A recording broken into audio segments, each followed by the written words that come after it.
¿Qué tal, amigos? Buenos días y bienvenidos a un programa más de la hora del CEO, la decisión final, título de película americana como mínimo. Estamos en Más que una radio, hoy nos acompaña un CEO, la verdad que vamos a hablar mucho y largo y tendido con él.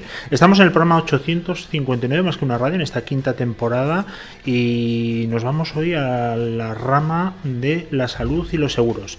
Es verdad que tenemos un vertical dedicado a los seguros y que llevamos desde hace 3 temporadas, pero aquí vamos a conocer más al CEO, la figura del consejero delegado, y además en este caso me hace especial ilusión porque el invitado que tenemos ha sido muchos años también CFO, y como aquí nosotros cuidamos muchísimo a los CFOs porque nos gustan mucho, pues tenemos doble motivo para estar contentos.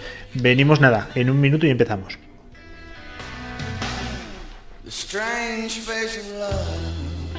Bueno, pues nuestro invitado es Juan José Montes, que es CEO, y te tenía que haberlo preguntado al principio, Juan José, pero aquí cuanto más natural seamos, mucho mejor. Dime cómo se pronuncia exactamente tu compañía para no meter la pata.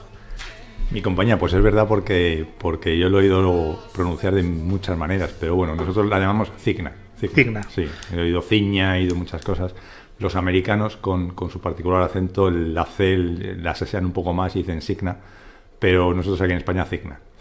No, la verdad es que tienes ese ligero deje, ¿no? Es una G y una N junto, y a decir, esto es una ñ sí o sí. Oye, lo que mucha gente seguramente no sabe, aunque la empresa es muy conocida, es que es una empresa americana, como tú has dicho antes, con 90 millones de clientes en todo el mundo, y aquí en España ya con más de 150.000, con lo cual ya es un número muy, muy respetable. Y bueno, pues nos centramos en el mundo de la salud, que está ahora, desgraciadamente, pues tan de moda, pero también que la estamos descuidando en otros aspectos, y ahora me explico.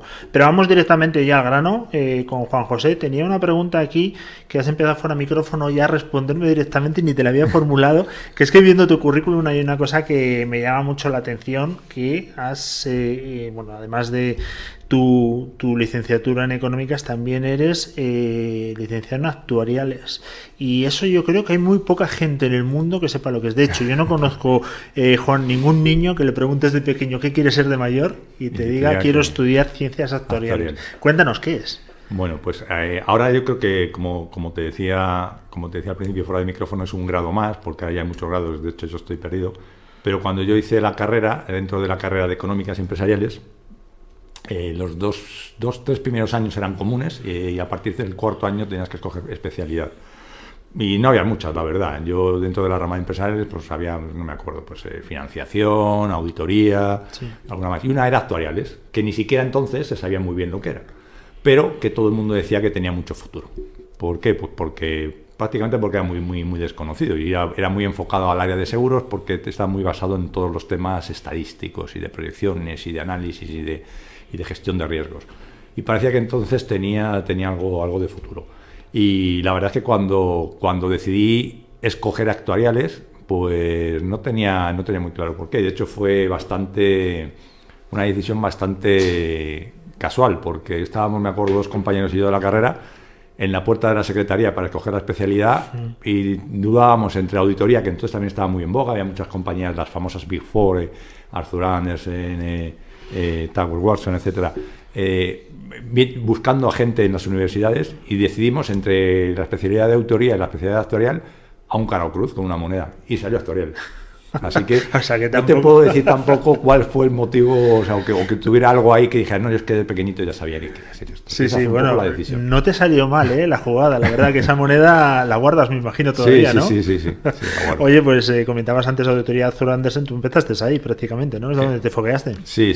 Empecé en Arthur Andersen. De hecho, bueno, fue curioso porque yo terminé la carrera, tenía que hacer el servicio militar, que lo pospuse hasta terminar la carrera, y cuando me fui al servicio militar ya tenía plaza en Arthur Andersen, había hecho ya las pruebas de acceso, y ya sabía que iba a entrar, con lo cual, digamos, me fui al servicio militar con la tranquilidad entonces. O sea, la verdad es que la situación totalmente distinta a la que puede vivir hoy una persona recién licenciada, de que cuando volviera del servicio militar pues tenía trabajo, simplemente. Y Arthur Andersen, bueno, pues es una compañía como cualquier otra de servicios profesionales, que te da un bagaje, te da una experiencia que probablemente tardarías mucho más tiempo en adquirir en cualquier otra empresa o digamos, iniciando un camino laboral, digamos, el tradicional, no el normal en cualquier otra empresa. Es decir, es como un aprendizaje acelerado en cualquiera de estas compañías. Probablemente hoy día ha cambiado un poco, pero entonces era bastante, ¿cómo te diría yo? A mí me alimentó mucho porque además era como muy multidisciplinario. Es verdad, una vez que entras, y sobre todo en el segundo año, tercer año de experiencia allí, por mi formación de actuariales, sí, me focalizaron mucho más al sector de seguros, pero inicialmente yo estaba enmarcado dentro del sector financiero, con lo cual yo hacía trabajos de auditoría y consultoría en todo el sector financiero, compañías del sector financiero español. Banca, fondos de inversión, fondos de pensiones, compañías aseguradoras, etcétera, etcétera. Y eso te da, la verdad, un bagaje y una visión muy amplia, con una edad y prácticamente totalmente inexperto, porque es que era recién salido de la facultad. Y como te digo, que en pocos años, probablemente en 5 años aproximadamente que estuve en Arthur Andersen, adquirí una experiencia que en cualquier otra compañía me hubiese llevado probablemente el doble de tiempo.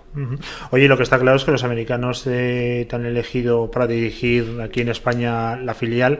Aparte de tus méritos corporativos, de formación y obviamente de experiencia, también yo creo que te han cogido por tu aspecto súper joven, ¿no? Porque hablas del servicio militar y tienes como 20 años menos de lo que alguien puede hacer calculando, y además tienes pinta de triatleta. No sé si te lo han dicho alguna vez. Estoy intentando fichar tu reloj, digo, para ver si este hombre es triatleta, pero hay que vender, ¿no? Hay que vender también. O sea, hoy me he cambiado el reloj, pero si no hubiera venido con un reloj de triatleta, porque sí, vamos, he practicado triatlón, ahora estoy en una época mucho más relajada, pero sí que hasta hace 4 o 5 años hacía regularmente triatlón. He hecho no he hecho un Ironman, porque yo lo que es correr me cuesta un poco, pero sí que he hecho varios medios Ironman y algún otro prueba más pequeña de triatlón, pero sí, soy triatleta. Lo que sí que siempre me ha gustado de siempre, eso desde muy pequeño, antes de practicar triatlón, etcétera, siempre ha sido la natación y luego la bicicleta. Y de ahí un poco que me enganchaba el mundo del triatlón. En cuanto a lo de la edad, pues tengo la que tengo, es decir, no sé si parezco mucho más o menos. De hecho, muchísimo más joven. Hoy es 4, pues mira, la semana que viene hago 53 años, o sea que... Pues hoy recomendamos a todo el mundo que haga triatlón. Y no sabía que hacías triatlón, pero muchos CEOs de los que vienen aquí te sorprendería. Yo creo que tienen un patrón que es el de la disciplina, porque para entrenar un triatlón, a mí me acuerdo de un amigo que me lió durante una temporada. Y me acuerdo que me dijo, oye, a las 6 nos vamos a la piscina. Digo, venga, voy a ver qué tengo por la tarde. Dice, no, a las 6 de la mañana. Digo, no, conmigo no cuentes. Y es gente muy, muy disciplinada. Sí, y se nota. Hace falta mucha disciplina y sobre todo una disposición de tu tiempo muy eficaz, porque requieres muchísimo tiempo y sobre todo, además, mucho sacrificio y mucho apoyo además por los que te rodean, por tu familia principalmente, porque claro, bueno, pues hay ciertas cosas que sí que las puedes acomodar dentro de tu día a día, como pues la piscina o incluso ir a correr en el gimnasio, etcétera, pero por ejemplo las salidas en bicicleta, esas las tienes que dejar normalmente para el fin de semana. Esas son de horas. Y prácticamente sacrificas, no te voy a decir el fin de semana entero, pero una mañana entera, un mediodía de un sábado o un domingo, que claro, ya no lo sacrificas solo tú. Sacrificas un poco, entre comillas, la convivencia familiar, lo cual, porque esa disciplina y ese sacrificio de tu tiempo. Oye, no, ahora que estamos todos hemos estado medio confinados, estamos así un poco raros, pues nos hemos aficionado todos, yo creo, no sé si es tu caso, al mundo de las series, Netflix, HBO, etcétera. Y no hay serie americana que se precie que no hable del seguro de salud. Están como obsesionados desde mi punto de vista. Tú que vienes de una empresa americana, ¿qué pasa en Estados Unidos y qué diferencias hay con España en el tema del seguro de salud? Bueno, la verdad es que sobre el tema del seguro de salud y la cobertura sanitaria en Estados Unidos también hay mucho mito. Es decir, parece ser que en Estados Unidos, y siempre lo que se ha dicho, que es que el que no tiene dinero se muere porque no tiene asistencia sanitaria. No es tan así, no es verdad. Es decir, hay mucha cobertura sanitaria por parte del Estado para todos aquellos que no tienen un mínimo de ingresos, que no tienen un mínimo de capacidad de ganarse la vida. Pero es verdad que a partir de un cierto, digamos, lo que puede ser el ciudadano medio, necesitas una cobertura sanitaria privada. En ese sentido, bueno, es verdad que ahí en Estados Unidos, primero, la legislación es mucho más complicada que en cualquier país de Europa, porque prácticamente son 52 estados distintos, son 52 legislaciones distintas y prácticamente la sanidad privada es pagada por las empresas, es decir, hay poca gente que tenga un seguro de salud privado a título personal, o a diferencia de lo que a lo mejor ocurre, por ejemplo, en España. Es como un beneficio social donde es muy valorado en Estados Unidos, precisamente por eso, por el acceso sobre todo rápido, el acceso a una serie de instalaciones o de hospitales que cuando tienes que ir por lo público, pues no tienes. Entonces, la principal diferencia es esa, es decir, que si, primero, o es que no tienes absolutamente ningún medio, con lo cual sí que estás cubierto por el Estado, y si no, sí que necesitas un seguro que normalmente es como un beneficio social, es como parte del salario que te lo provee tu empleador. Pero lo tienen muy interiorizado, ¿no? Muy Es interiorizado, una cosa que tú vas a una empresa y prácticamente Sí, es como, bueno, pues que te diría, pues como aquí tú vienes y dices, ¿y cuántas vacaciones me corresponden? Pues allí es con quién tengo el... Qué lejos estamos aquí, ¿por qué? Las empresas no tienen ese, y además... Bueno, cada vez más, cada vez más. Teniendo en cuenta que no es excesivamente caro, ¿no? No es una cosa que digas, estoy poniendo un BMW al empleado, ¿no? No, pues es un beneficio que cada vez más las empresas valoran más, los empleados valoran más como un beneficio social. Es verdad que en los últimos años lo que ha habido es un cambio en cuanto a la forma en que las empresas proveen de este seguro a sus empleados. Es decir, antes era más una decisión de la empresa donde yo lo escojo y te lo pago y te lo doy, y ahora lo que hay más es por lo que llaman planes de retribución flexible, donde muchas empresas lo que tienen es como una bolsa, una cantidad, te doy una cantidad del año, donde los empleados pueden elegir entre distintos beneficios sociales. Uno de ellos puede ser el seguro de salud, que en los distintos estudios, análisis que hemos hecho nosotros, el seguro de salud siempre sale como uno de los beneficios sociales más valorados. Y luego lo que, digamos, la ventaja del seguro de salud colectivo o corporativo, pues es por una parte la ventaja fiscal, es decir, no hay que tributar o no es imputable al empleado hasta una determinada cantidad, hasta 500 euros en cómputo anual. Y luego que la negociación por parte de un empleador de un seguro colectivo, donde no solo vas a asegurar a tu familia, sino que está asegurando a todo el colectivo de sus empleados, pues evidentemente puede conseguir unos precios muchísimo más razonables y mucho más bajos. Pero al final, cuando tú aseguras un colectivo, y en el seguro de salud, como en cualquier otro seguro, lo que tú estás asegurando es un riesgo, pues lógicamente un riesgo se diluye más cuando tú tienes un colectivo amplio y puedes ajustar mucho más el precio. 20 años como director financiero en el mundo del seguro, o sea que algo sabes de las finanzas. Lo que está claro es que los seguros también es un vehículo de inversión. En este caso, ¿los seguros de salud se utilizan como tal o es completamente diferente? Sácanos de la duda. No, el seguro de salud realmente, o sea, es un seguro porque está catalogado como tal, pues estamos sujetos a la disciplina de la Dirección General de Seguros, igual que otra entidad aseguradora, y solo se puede ejercer esa actividad bajo la figura de una compañía aseguradora. Pero es mucho más, a día de hoy se ve muchísimo más como un servicio que como un seguro. Es decir, cualquier otro seguro que podamos tener cualquier persona, desde el seguro de hogar, el seguro de autos, el seguro de responsabilidad civil, el seguro de accidentes, tú lo ves como algo que tienes para que si te ocurre algo que no quieres que te ocurra, que no quieres que te suceda, que tengas una cobertura. El seguro de salud, ¿cómo se ve? Es no, yo ya que lo tengo, es que lo tengo porque lo voy a usar, porque si no voy a ir al médico, ¿para qué quiero un seguro de salud? O sea, la percepción del seguro de salud en España es un poco distinta, es más como un servicio, es decir, pues como el que se apunta al gimnasio, como el que está apuntado a Netflix, es decir, pues sí, ¿por qué me apunta a Netflix? Porque voy a ver series. ¿Por qué voy a querer un seguro de salud? Porque voy a ir al médico, porque si no voy al médico, porque me encuentro sano, no quiero un seguro de salud. Sin embargo, en cualquier otro seguro, la percepción es un poco distinta. Entonces, no, para nada se ve como un seguro asociado al ahorro, todo lo contrario, es más bien como un servicio. Bueno, se habla que Cigna, una de las decisiones mejores que ha tomado en los últimos 3 años y medio fue nombrarte consejero delegado. Ahora bien, ¿a ti te gusta? ¿Cumple tus expectativas o se vive mucho mejor como CFO? Pues hombre, es distinto. Y de hecho cuando llegó el momento, hace ya más de 3 años, pues 3 años ahora, o sea, fue justo después del verano del 2017, septiembre, un tiempo de interino hasta que, bueno, un poco se definió la situación. Es un poco distinto, es decir, yo en la posición de financiero de CFO, pues era como mucho más, ¿cómo te diría?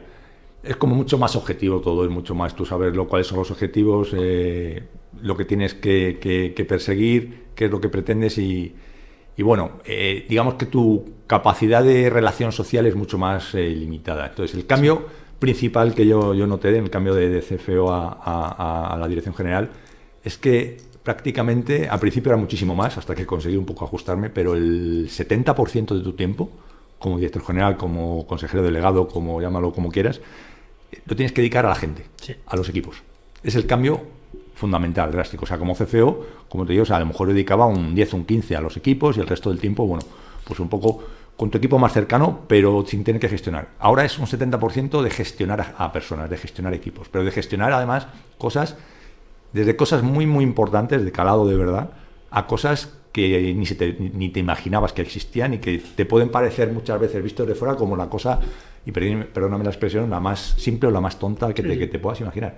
Pero es así, es una realidad. Al final, lo que tienes que hacer es gestionar personas, gestionar equipos. Y eso es en lo que consiste una empresa. Una empresa es un tópico, pero es así, están formadas por personas, con lo cual es lo que hay que gestionar. El 2020, que ha sido terrorífico para todo el mundo, para vosotros parece que no tanto, porque habéis sido reconocidos como Top Employer 2020, y ahí viene un poco lo que comentabas tú. Te has abierto a otras, porque no cabe más remedio, obviamente, a otras disciplinas, a otros departamentos, a otras cuestiones, y no lo has hecho nada mal, ¿eh? Se reconoce como una buena empresa para trabajar y además con buena conciliación, ¿verdad? En el tema laboral, ¿cómo lo hacéis? Sí, bueno, pues ahí la verdad es que esto no solo es un tema de Cigna España, es un tema cultural de Cigna en general, en toda la organización.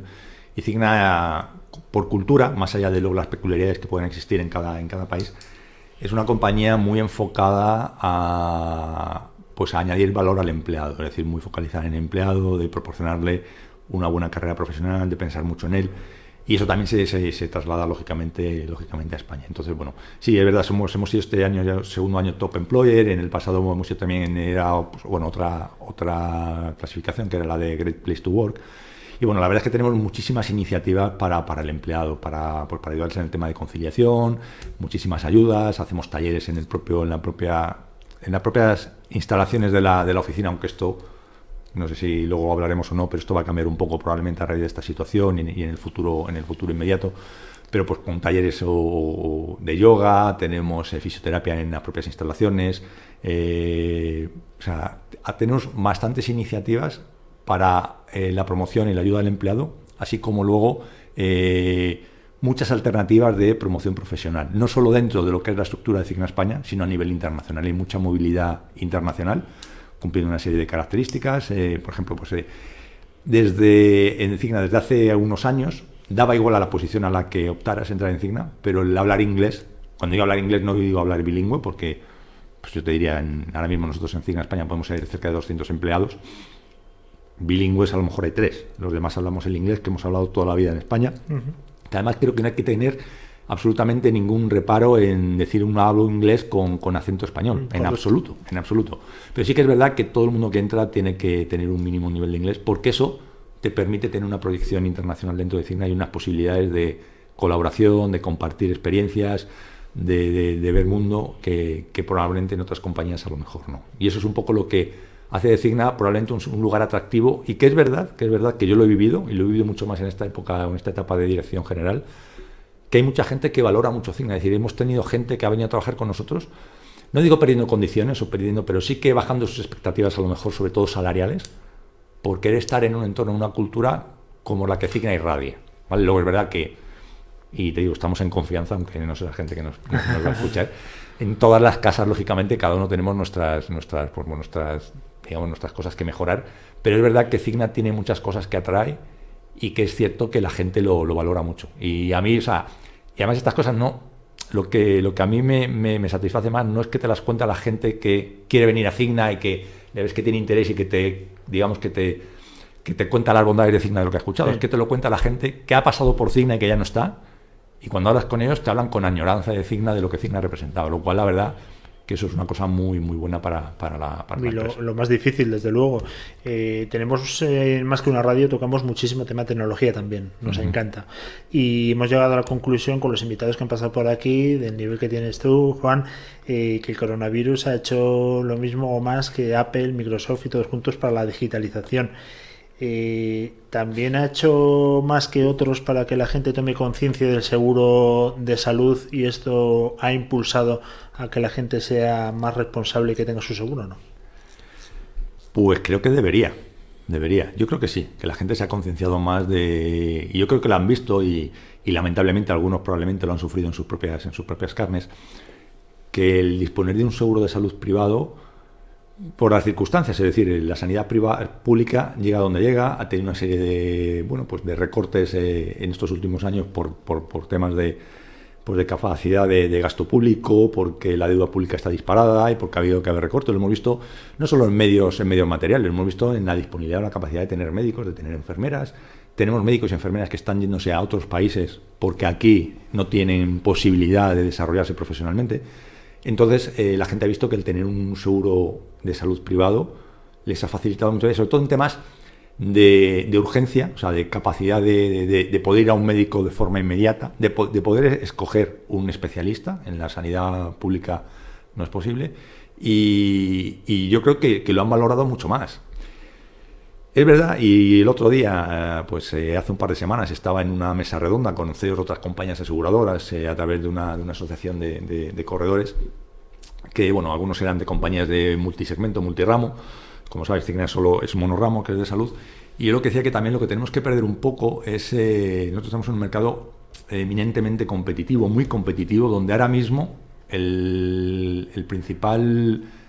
es que no quiero decir anglosajón o americana de palabras, estoy muy acostumbrado, perdonadme, pero bueno, el principal driver a la hora de decidir cuál es el seguro de salud, sobre todo en empresas corporativas. Cigna es una compañía que se dirige eminentemente y fundamentalmente a seguros corporativos, aunque tenemos un pequeño portfolio de clientes individuales.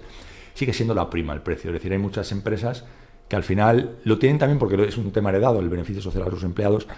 Y sobre todo, pues porque hemos venido de una etapa de crisis económica, hemos subido un poco, ahora otra vez veremos a ver cómo salimos de aquí, pues la prima es el principal driver. Entonces, pues al final le tengo que proveer de un seguro de salud a mis empleados porque es un compromiso que tengo adquirido con ellos y se lo tengo que dar, entonces busco cuál es la alternativa. Eso nos ha hecho entrar en una espiral, en una dinámica muy agresiva de precios, y no nos olvidemos que al final lo que intentamos garantizar es la sanidad o la salud de nuestros empleados. Entonces, yo lo decía el otro día, es decir, si queremos una sanidad de calidad y una sanidad privada de calidad, tenemos que poner las primas a unos niveles que hoy día estamos muy lejos de...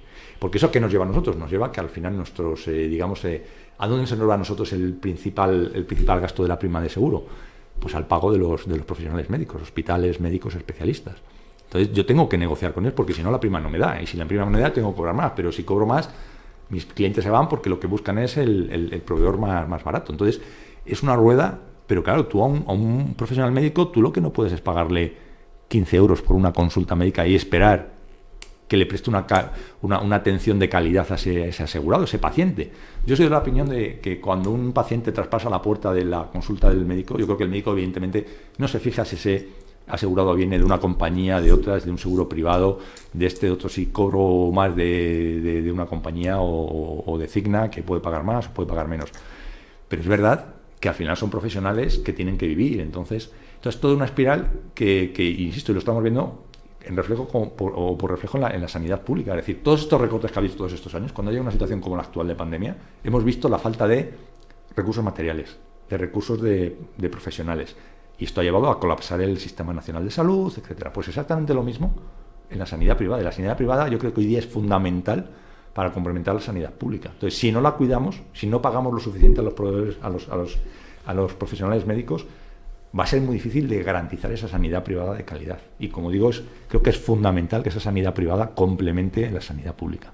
Sí, pero el otro día vimos un proyecto o la idea de poner IVA, que ahora mismo no lo tiene, a la salud privada. Y lo primero que yo pensé, que yo la verdad es que soy muy cortito para esas cosas, pero lo primero que pensé es, esto va a hacer un efecto de que la gente se dé de baja, sin además hacer el cálculo de lo que puede suponer un IVA, y saturar el sistema de salud público, que ya de por sí está absolutamente dañadísimo, ¿no? Entonces, ¿lo ves como un error o cómo? Desde el punto de vista de compañía aseguradora, totalmente. Desde el punto de vista de los profesionales médicos, bueno, al final ellos lo que tienen es que, teóricamente, o sea, veremos a ver si esta propuesta finalmente sale adelante o no, pero teóricamente recargar sus servicios con el IVA, que no sé si sería un IVA del 21, del 10 o ya veríamos, y ellos simplemente lo que harían es de recaudadores del Estado, es decir, pero claro, automáticamente nosotros, que somos las compañías aseguradoras de salud, que somos los primeros probablemente clientes de esos profesionales médicos, tendríamos que incrementar en un 21% sí,